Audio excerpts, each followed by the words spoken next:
Hello. Today I want to talk about something that shaped my own reset, a book called The Reset. Not in here's a book review way, but in a here's a genuinely helped me rethink my life at 52 way. When I first read it, one idea hit me straight away. Most people don't change until something forces them. A moment, a feeling, a realization that the life you're living isn't the life you want to keep living. For me, that moment came in my early 50s.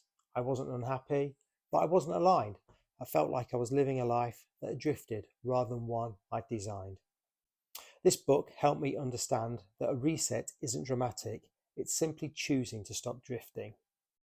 One of the biggest takeaways was about identity. We spend decades building a version of ourselves, job title, responsibilities, habits, routines, and we cling to it, even when it stops serving us. At 52, stepping away from work meant letting go of a version of myself I'd carried for years, and that's uncomfortable. The book talks about how a reset often starts with releasing an identity, not adding a new one. That was true for me.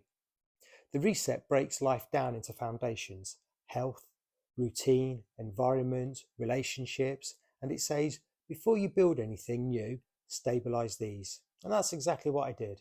I focused on my health, I built a simple routine, I changed my environment, I reconnected with people who mattered. It wasn't glamorous, it was small, steady daily work, but it created a base for everything that came next. One of the strongest messages in the book is that resets aren't built on big decisions. They're built on tiny, consistent actions. For me, that looked like morning walks, gym sessions, better food, less noise, more intention. None of it was dramatic, but over months it changed everything. The book talks about designing your next chapter around your future self, not your past self. That idea changed how I thought. I started asking, what pace do I want? What kind of work do I want? What kind of health do I want? What kind of life do I want in my 60s? And that's how the 50 plus reset started, not as a project, but as a direction. Here's the honest part. Not everything in the book worked for me. Some ideas were a bit too abstract. Some didn't fit my life. But the core principles did. Let go of the old identity. Stabilize your foundations. Design intentionally. Move slowly but consistently. And that's what actually helped me reset at 52. Well, that I'm being made redundant. If you're in your 40s or your 50s and you feel stuck, this isn't about starting over. It's about resetting the parts of your life that no longer fit. You don't need a dramatic change. You just need a direction.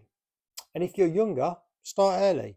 The earlier you build your foundations, the easier your reset will be later. The book I'm referring to is called Reset: How to Restart Your Life and Get Fit. The FIT stands for Financially Independent Thinking, and it's by David Sawyer. If you're on your own journey and you're resetting, let me know what stage you're at. And if you want the full story of how I reset at 52, I'll link it here. It's called How I Stepped Away at 52. Thanks for watching. I'll see you soon.